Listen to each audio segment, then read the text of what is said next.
We must be getting close to the start of the 2025 season for OU softball because we have the schedule. Finally, we have the full schedule, non-conference, conference, everything for Sooner softball as that was released on Thursday afternoon. Just kind of an overview before we look at some of these games, some of these series. Won't talk about every single game. There's 52 of those, but kind of the main points that you should know about OU's upcoming schedule. 10 games against Women's College World Series qualifiers from last year, 18 against super regional teams, 31 games, 31 of the 52 games that you're going to play next year against NCAA tournament teams. 2 tournaments at Loves Field. You got a lot of home games here, especially in the non-conference. But just kind of as like a quick overview before the deep dive, not an overly challenging non-conference schedule 2 years past. You know, feels like you've been playing Washington a lot. Feels like you've been playing Duke a lot. Certainly you've seen UCLA in there as well. And just not those heavy hitter names that you're accustomed to seeing in the non-conference for OU softball. And there's probably a reason for that. OU is no longer in a situation where they have to load up on an incredible non-conference slate. The SEC is difficult enough as it is. And again, I cited 10 games if you're 52 against Women's College World Series qualifiers, 18 super regional, 31 NCAA tournament teams. Your schedule top to bottom is already tough, in large part due to the SEC. You've got some Big 12 teams in there as well. So OU didn't need to load up on a ridiculous non-conference schedule. They're not going to play in the Mary Nutter this year. That's going to be a little bit different. But this SEC conference is going to be really good. It's the best in the sport. And with another good regular season for this team, strength of schedule won't be an issue. They'll be a top 8 team. 10 years ago, it was a little bit different, right? But OU has enough challenging games on its schedule, especially in a new conference this year, to impress everyone if they have a great regular season record at the end of the year. Highlight of the non-conference to me has to be the Oklahoma State game in Oklahoma City. You play the Cowgirls just once. Of course, that's different with changing leagues. You play the Cowgirls just once in the regular season, and it's going to be insane. Devon Park, April 9th, when OU and Oklahoma State meet for that game. OSU won't be the only Big 12 team that you see this year, but you know they're going to be gunning for that matchup. Midweek, early April on a Wednesday night, the place is going to be packed. Oklahoma State is really, really, really going to want that game. They get one chance in the regular season at Oklahoma. That, to me, is the highlight, single-game highlight of the non-conference schedule. I think that atmosphere has a chance just to be absolutely insane. But let's break this down, starting with each month. Let's start in February. OU will open up with a doubleheader against Cal State Northridge and San Diego State in San Diego. Of course, that'll be February 6th, right around 2 months away from that. Then the next day, they're gonna play Cal Baptist, Cal State Fullerton, and Fullerton, California. And then Loyola and Long Beach State in Los Angeles. So 6 games in the first 4 days of the season, which I like, and I'm sure Patty Gasso likes that as well. That means we're going to see a lot of arms. I think that means that we're going to see a lot of different players. I love that they don't just ease into the season. We're going to play a game here, one more the next day. Man, no. You're going to play 6 games in 4 days, a great evaluation period, I think, for this team, both for us as fans and for the coaching staff as well. A lot of arms, a lot of different players. It's ready or not, here we go, essentially, for the 2025 season. Good way, a very good way, in my opinion, to get a solid early evaluation of the team. Then, after a nice trip to the West Coast to start things off, OU will head to Waco, Texas for the Getterman Classic. We've seen the Sooners head to Waco for non-conference action in the past. And remember, they lost to Baylor 2 years ago, and that began the longest winning streak in all of college softball history. OU will play Hofstra twice. They'll play Baylor twice down there in Waco. And then the home opener at Loves Field, and a long homestand begins for OU softball. 13 consecutive home games from February 20th to March 9th, so a lot of opportunities to get out to the ballpark with that 13-game homestand, highlighted by a couple of games against Kansas, who, of course, you saw in the Big 12 for many years, and then the SEC opener against South Carolina. So before we get to kind of the SEC games, you'll obviously have midweek games during the season, but kind of a quick summary of the non-conference portion of the schedule. Look, I can't guarantee that OU will be heading into the South Carolina series as an undefeated softball team.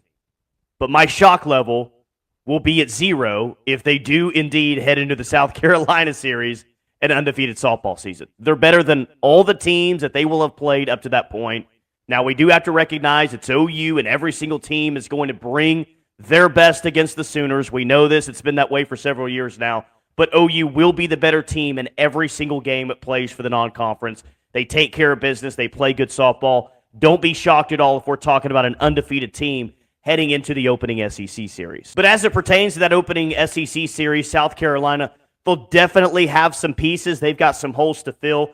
It won't just necessarily be a cakewalk. Few things are in the SEC, but expect OU to take care of business in what's going to be an insane environment for the first ever SEC series there at Loves Field in Norman. After South Carolina, Sooner fans in Tulsa will get a treat on March 12th when OU plays at TU. A lot of Crimson will be in the stands, and I love that people in that area, in the Tulsa area, in the 918, will get an opportunity to see OU softball up close and personal. And then right after that, OU's going to head to Arkansas, the first SEC road series. And look, this one won't be very easy. The Hogs will be very good, I think, once again this year. Quite possibly a team that makes it to Oklahoma City at the end of the year. Of course, the Gasso family ties in the series as well. And look, I wouldn't be surprised whatsoever if Arkansas sets some sort of an attendance record for that weekend. Single game, entire series, both, whatever. This is going to be this will be arguably the biggest series in Fayetteville in a very, very long time for the Razorbacks. They'll show up, they'll show out, and I'm anxiously awaiting this series because I think that environment there in Fayetteville is going to be insane with a team that I think is going to be very good offensively once again. Not a lot of opportunities to see the Sooners at Loves Field from March 10th to the 27th. You'll just have one home game during that time, East Texas A&M. Now, you actually just played this team in the fall. And you might be thinking, huh?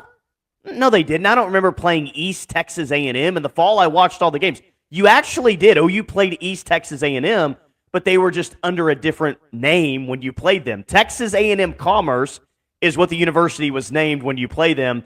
Now they are East Texas A&M. Changed the entire school name and everything, but I would guess the result is probably going to be the same as it was in the fall. OU dominates when East Texas A&M comes to Loves Field on March 19th. And then right after that East Texas A&M game, you go to Columbia, Missouri to take on a Missouri team that was one win away from the Women's College World Series this year and is going to enter into this season with some high expectations. They have to replace some key starters from a year ago. That won't be easy, but expect Mizzou to be very good once again. And again, like wherever else OU goes everywhere, it's an insane environment. You know it'll be an insane environment when OU plays at Missouri. They may even set attendance records, just like I think Arkansas might. But a tough little back-to-back here for OU in league play. At Arkansas one week, at Missouri the next weekend. Two very good softball teams who will have a park that is absolutely packed out. So we'll see how OU manages that on the road, especially early on in SEC play. But look for those two series as well, the back-to-back kind of early on in the conference schedule, to see how OU responds to both of those.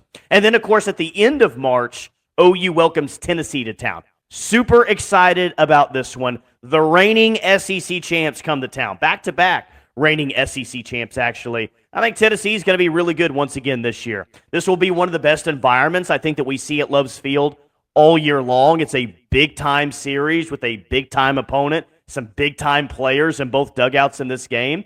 A program that you certainly have some history against, beat them in a Women's College World Series championship series at one point. But you got a lot of respect for Tennessee, got a lot of respect for their overall roster. That'll be a very, very fun weekend when Tennessee comes to town. As you get to the month of April, more Big 12 flair. UCF comes to Norman for 2, and then, of course, that Oklahoma State game in OKC that I mentioned. You know Kenny Gajewski and crew want that game. It's going to be a great crowd, an opportunity to beat your in-state rival. Just the one game. Bragging rights, just the one game, so emotions will be high. Very, very high. Great game for college softball on a Wednesday night, and it's also OU's last non-conference game of the season. The Sooners, again, in mid-April, got another tough test in the SEC at Alabama. That's going to be a fun series. I don't necessarily view Alabama as one of the 3 to 4 main contenders for the SEC title this year, but you got to respect them as a program. Made it to Oklahoma City once again last year. They've done a lot in the past. They know how to win. I'm actually considering maybe going to this series. Going to be a tough road test for the Sooners, but one that I think that they can handle. We'll see if Alabama's a little bit more potent offensively than they were a year ago, but so many interesting and tough road tests in the SEC this year, and going to Tuscaloosa is just another on the list. Mississippi State will come to Norman. Sam Ricketts' team has got some talent, like watching that program, so don't take this series for granted whatsoever, because Mississippi State's going to come in with the thought that, hey, we're going to give it all we got. We're going to push Oklahoma to the limit and maybe even take a game or two in this series. So Mississippi State, whereas it's not Tennessee or the big series coming up the following weekend, Mississippi State's still a very, very good team that can cause you some issues. And then there we go, the Texas series. The following weekend, the SEC home finale. You want to talk about high emotions? You want to talk about an incredible environment? This is the best rivalry in all of college softball. It may not be the best rivalry in 5 years. It may not be the best rivalry in 10 years. I think it's probably going to. But it's the best rivalry in all of college softball right now, and I cannot wait to see it. It's meant so much recently. There hasn't been another series here recently in the sport that's meant more to this. 2 times they've met in the championship series, and I think it's going to matter once again. It could very well decide the SEC race, especially this late in the season. Mike White, will he pop off and say something once again? Who knows? The guy might this year.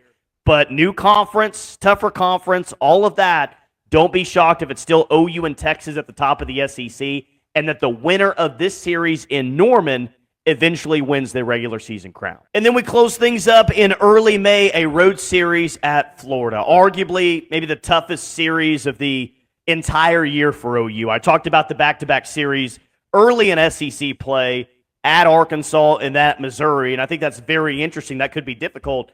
But it pales into comparison of the back-to-back between Texas and Norman and then at Florida. We know everything that Florida has. Rothrock's going to be one of the better pitchers, not just in the SEC, but in the country. Jocelyn Erickson's one of the best hitters, one of the best players in the country.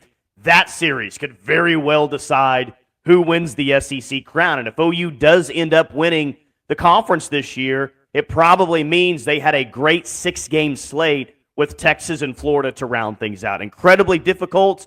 But, hey, that's probably right where you want to play this series, because Oklahoma softball always plays its best when it matters most. This will be the time of the year where it matters most, late March, early April. That's when this program normally turns it on. So I love that. I think it's great for the sport. I think it's great for the program, this team. You close the regular season out with, in my mind, your 2 toughest tests with Texas and at Florida. It won't be easy in Gainesville. Won't be easy in Gainesville whatsoever. But this Oklahoma team has enough talent to do damage in both of those series and win the SEC title this year. And then after all of that, we go to Athens, Georgia for the SEC tournament, hosted, of course, by the Georgia Bulldogs. That'll be an incredible scene as well, as we get to see that for the first time. But that's your 2025 schedule for the Oklahoma Sooners. Like and subscribe to the channel if you haven't already. Drop your comment below. What series are you looking forward to more than any other? Which one do you think will be the most difficult? Let me know in the comments. And as always, thank you for watching.